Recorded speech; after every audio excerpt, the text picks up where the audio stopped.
Hello everyone, it's Nicole Galacci from FoodGrads and I'm joined by Dr. Darin Detwiler from Northeastern University, and we're going to talk to you about starting a career in the food industry. In this video, we're going to talk about resumes, CVs, and cover letters. But what is the difference between a resume and a CV? Or what do you tell students is the difference? I'd love to hear your perspective. I think it's a great question, and it's one that I hear all the time as well. Um, to put things in perspective, if you're young and you don't have enough information to fill out a resume, I wouldn't be worried about a CV.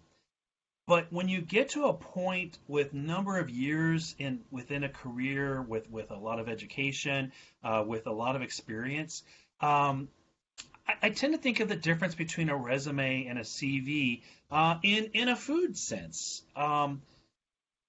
I think of a CV, which is a curriculum vitae, by the way, Hmm. as everything you have in your pantry and in your refrigerator. It's good to know what all you have in there, but you don't need to use it all the time. Hmm. If I'm making dinner tonight, if let's say I'm making a specific recipe for tacos, right, or meatloaf and mashed potatoes, I'm only going to pull from my pantry and the refrigerator the ingredients that are appropriate and applicable for what I'm doing. Same thing like a resume and a CV. If I'm trying to apply for a job in a specific area and I really want to convince someone that I'm the right fit for that job, in my pantry, I might have other unrelated jobs, unrelated certifications, and that's fine. But I Hmm. don't need to bring it out for the resume when I'm applying for this job over here.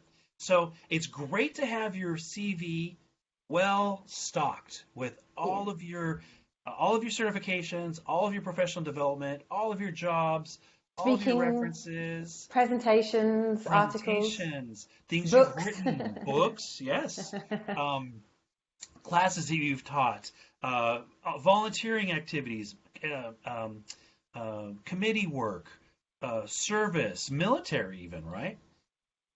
But then pull from that to put together your resume that only has, you want to shine with the most important items that you think that the people who are hiring you for want to see. For That's that to me the particular difference job. for that particular job. Right, Yes. right. Um,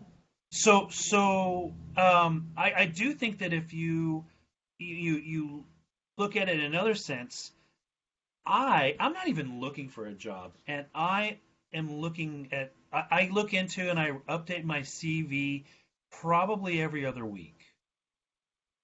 However, I haven't updated a resume or even put one together for years. Right. And I think it's the same kind of approach. The idea of it's so much easier to put together that resume when you have a well organized and detailed and complete CV. That's great advice and very well explained. Yeah, and I think, like to your point, a new grad is going to be scraping a little bit, and so their resume is what they need to worry about. But to your point, the CV when you've got 5+ years experience is really important because you're going to be drawing and putting into the CV experience that you've gained from your first job, your second job, or your first um, company, the experiences you gained from the company perspective. So all those things will build your CV. And like you say, you take those pieces out and you create the resume that will, in theory, get you the job. That the hiring manager saying, we're on the same page, this makes sense. I wouldn't shy away, however, from let's say that you are a recent graduate or you're still a student and you don't have a ton of experience in the industry. I think that in your CV, it's perfectly okay to, you took this class, you wrote a case study on this topic, your doctoral thesis or your master's thesis or your bachelor's thesis, you wrote a thesis on Hmm. this, you were part of this committee, you had this school elected position, a leadership role. I think that those are perfectly appropriate to put into your CV when you are younger if they show um, in-depth research, in-depth scholarly work, in-depth leadership, or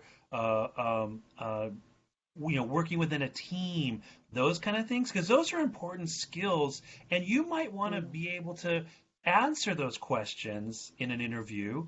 What Mm-hmm. experience do you have leading a team? What experience do you have with research? And if it's not on your resume because you didn't put anything other than I got this degree from an institution, then you're going to have a harder time. Whereas if you have that in your CV, that finds a place. Now, I'll also tell you that Mm-hmm. my CV is like 37 pages long, but I only pull from it to make those 2 pages that are the most applicable for what I'm trying to achieve. Yeah.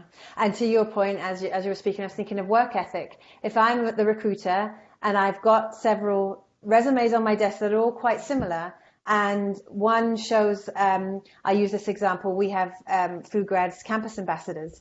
And whilst they're at school, they have hosted events, they've brought people into the room, they have emceed events, they've come to trade shows with me and manned the booth with me, written articles, that kind of thing. If I'm seeing 10 resumes that are very similar, and then I see one that there's all this extracurricular stuff that they didn't have to do, but they chose to do, it shows work ethic, I think, and drive and determination and the soft skills that employers are looking for.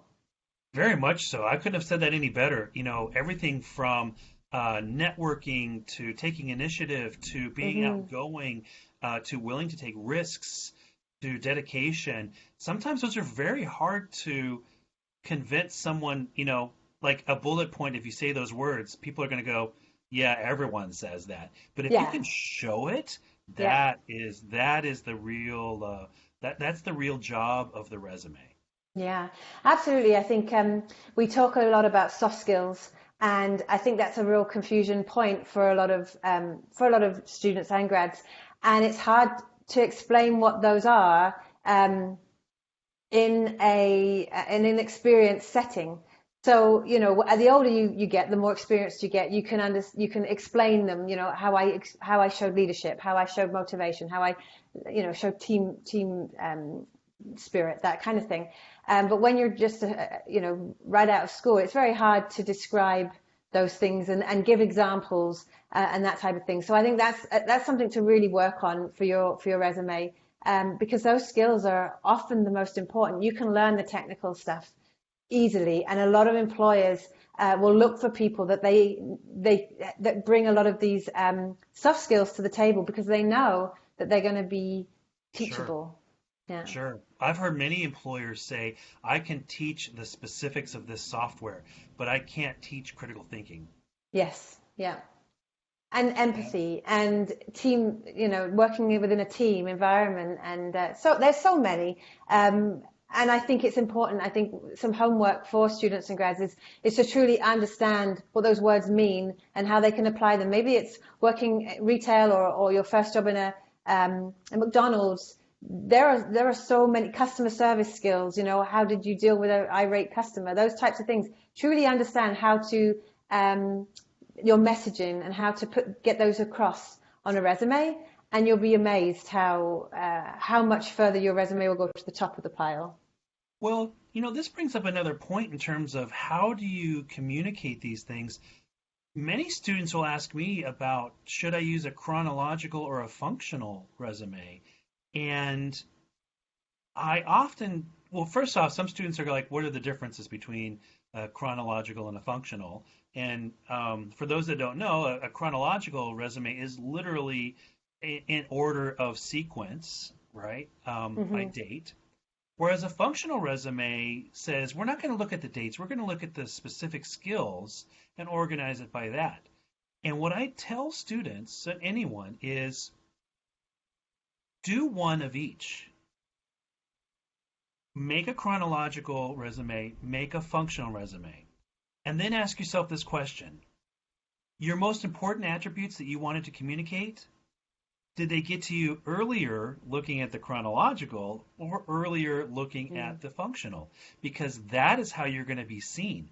If a Yeah. person has to look at the bottom of your second page before they finally locate the most critical thing, then the chronological format is not going to be usable and helpful to you. Whereas the Yeah. functional, wow, it was in the first third of the first page, that's the gold. Yes.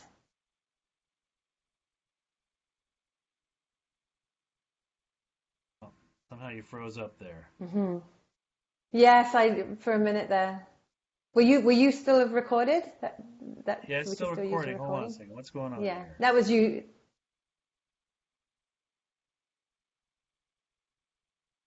Are you good now?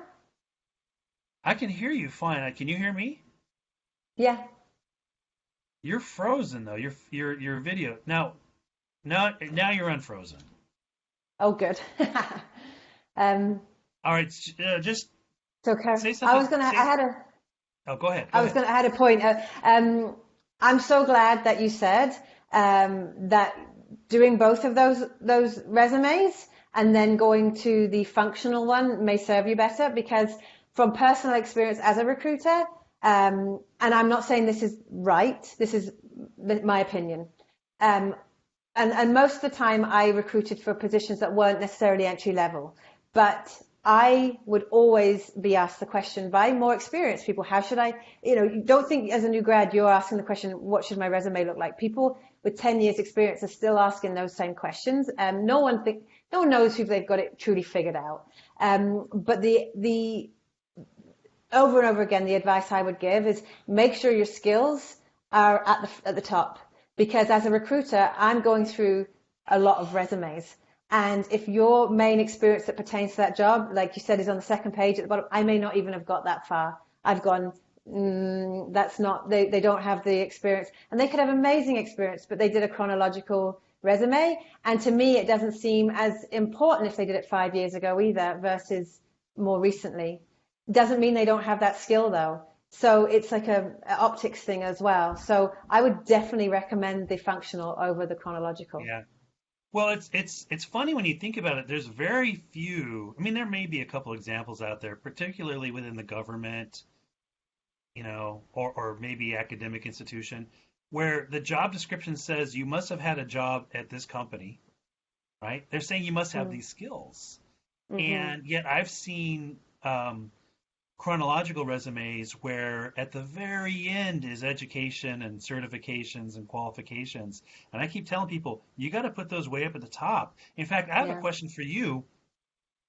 Do you often find that it's not so much the degrees, but even especially in the food industry, the certifications are as equally important as the degrees? Yes. It's a good question. It really, I know this doesn't always help, but it really depends on the employer.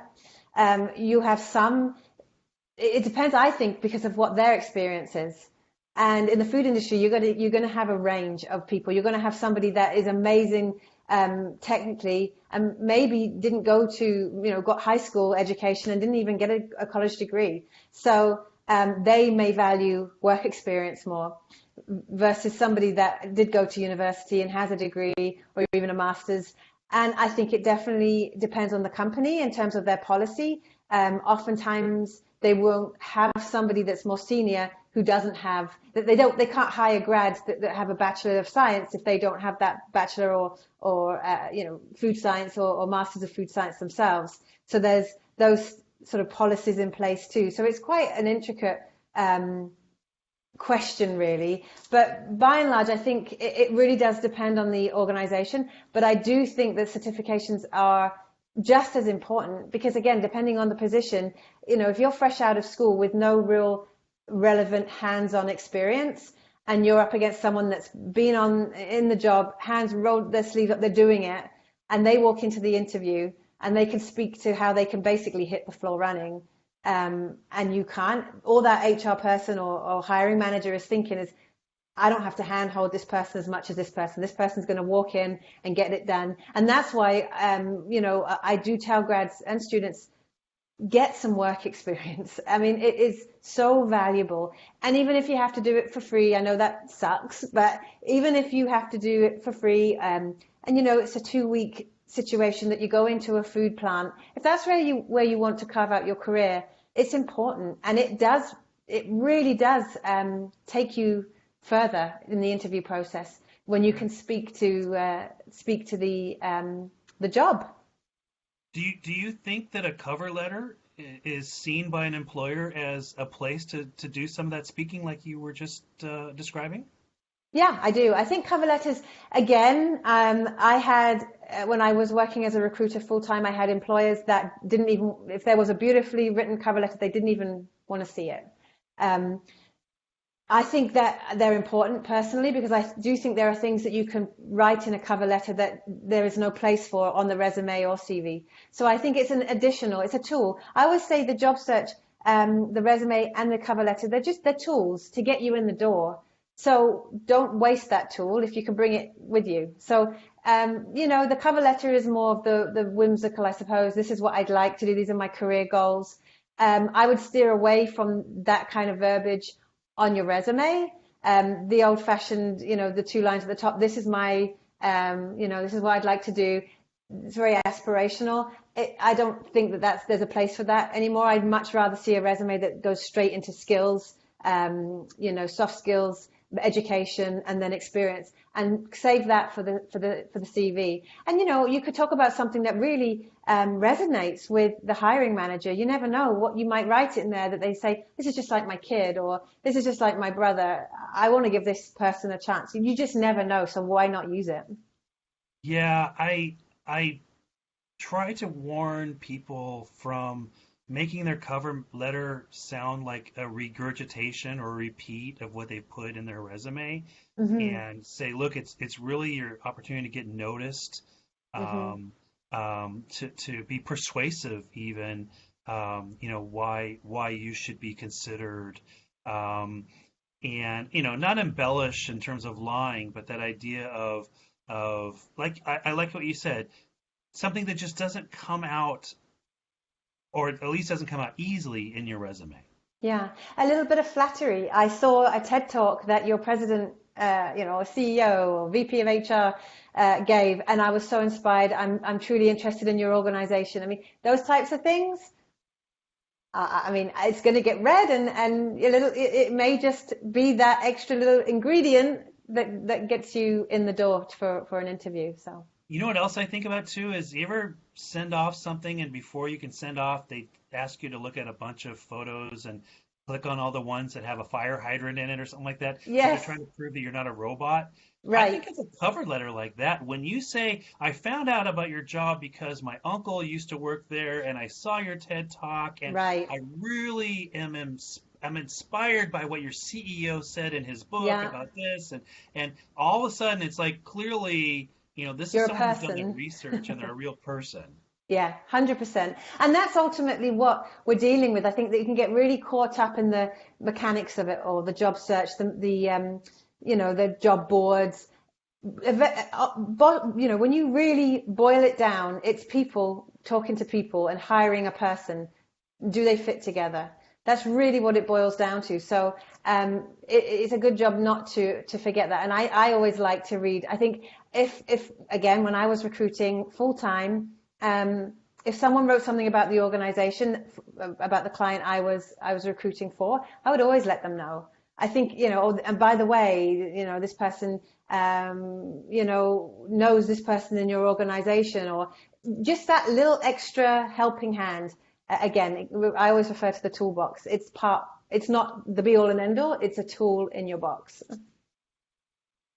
I agree, and I think that investing in how to write a resume and investing how to write a cover letter are going to be two things that can help people cover a great amount of distance in terms of finding that opportunity and being able to seize it and being able to demonstrate that they are the right fit.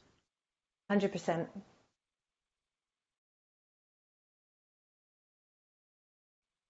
Don't forget to check out the other 4 parts of this series. We hope you're enjoying and getting some value from our conversations. Also, don't forget to visit www.foodgrads.com and create your free profile today.